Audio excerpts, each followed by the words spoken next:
basically me driving my B20 Vtec. I was away all of last week and I couldn't film any footage, of course, so it's been a while since I've uploaded a video, but everyone asked me to show them like pulls of the Vtec and driving the Vtec and that stuff. So this is exactly what this video is going to be about.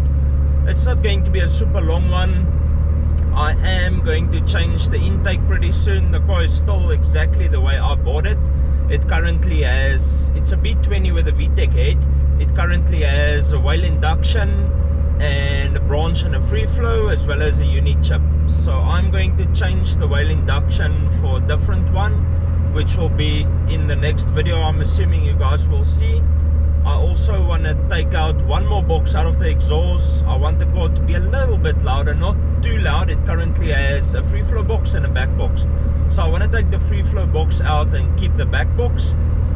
And that's basically the performance mods on this car. So it's still fairly stock, I guess you could say. So don't expect anything crazy. By the way, merch plug. This is our new merch. You can see I'm rocking the CCD video hoodie as well. So we've got 2 caps. I think we have 4 or 5 shirts. And then we have 1 hoodie design as well. So the website where you can purchase your merch will be on the screen, as well as in the description box down below. There'll be a link to the website where you can go and purchase the merch. If you want any merch, you can go and purchase it there. So the reason why I bought this car is to find out why everyone loves Hondas as much as they do. Let's be honest, a Honda engine is the most common engine to use in an engine swap. If you want to build literally any car, you put a Honda motor in it.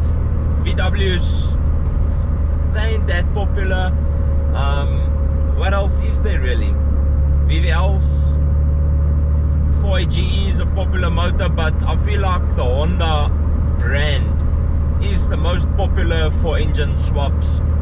Be it a K20, K24, be it a turbo car, aspirated car, the Hondas is the most commonly swapped engines in my opinion. So I wanted to get into a Honda to see why exactly that is, and I don't know why yet, but I can tell you that I'm enjoying this car so much. Every time this thing hits VTEC,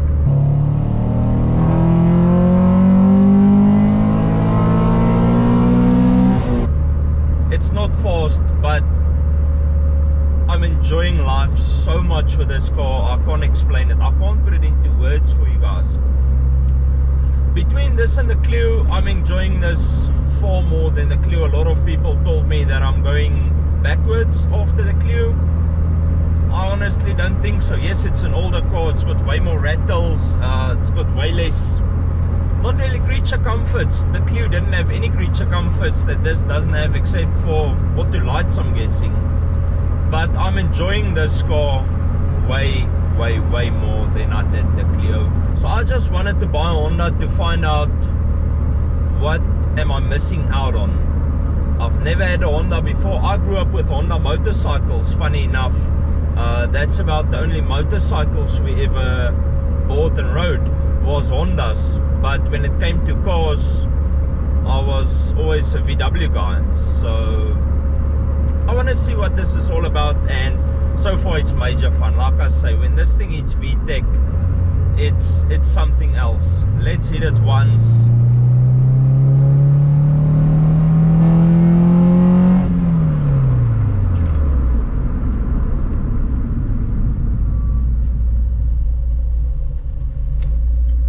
Like I say, it's not fast. Even when you go into VTEC, you can feel it coming alive, and that it wants to rev. It currently revs to about 8,000.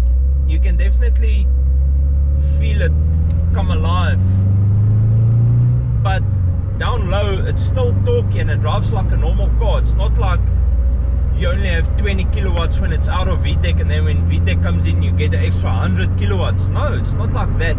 I'd actually like to get it on a dyno to see how big the jump is between non-VTEC and VTEC, but like I say, down low it drives like a normal car, and then once that VTEC hits, you get the sound from the crossover. I've heard that a lot of cars that's been neglected, the crossover isn't as loud. This one, the crossover is extremely loud, but down low it's still torquey and it drives like a normal car.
That I don't drive my cars much.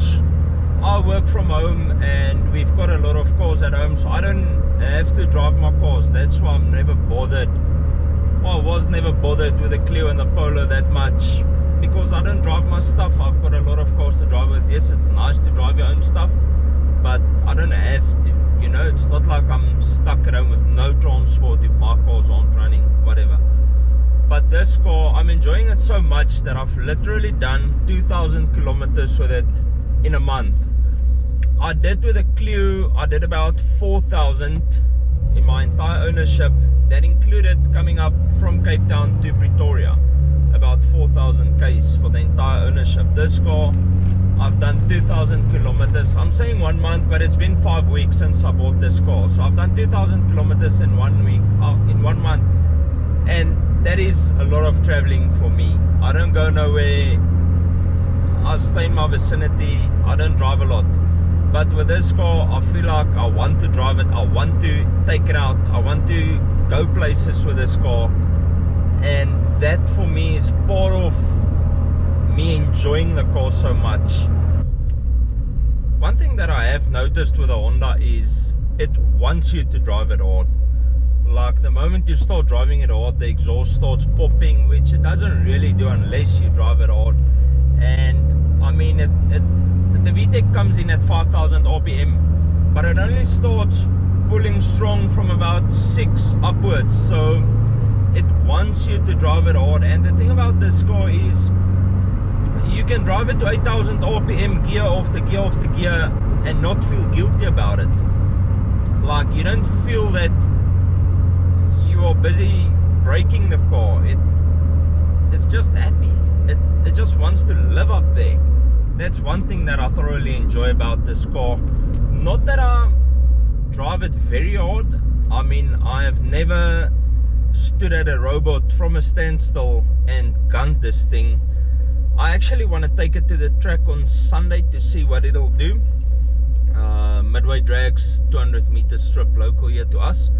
They've got a small event on Sunday that I want to take the car to see what it will do in stock form before I start changing the intake and the exhaust and stuff. But I've never ripped it like from a standstill. Yes, I do in-gear pulls and that type of things.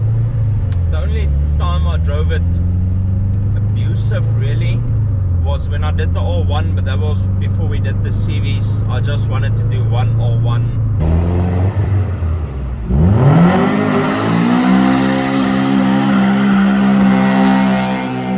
I mean, why not? Why wouldn't you want to do an R1? Other than that, I drive the car pretty normal, but like I say, once it goes into VTEC, it is so rewarding. Let me show you guys. We're at 4.5 now. I'm gonna gun it. There it goes. There it starts pulling strong. You can see I tapped off at 7,000 RPM, letting the revs naturally come down, and I'm not even feeling guilty about it. It's like it's normal for this motor to do it.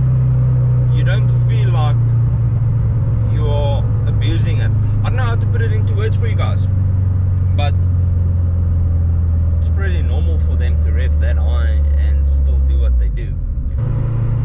Let's do a VTEC crossover for you to hear what it sounds like.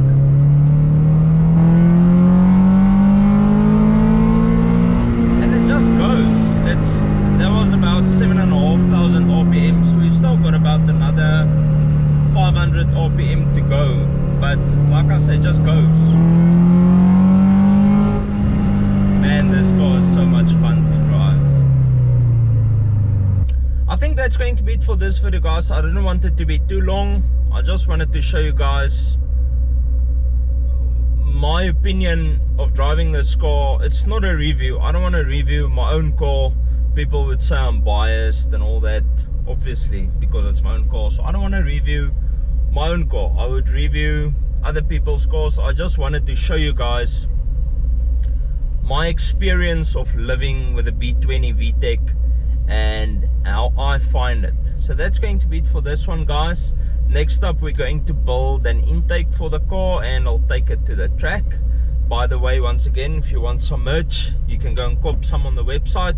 First link in the description box. But that'll be it for this one, bro. I'll see you in the next one. Peace out and reflect your passion.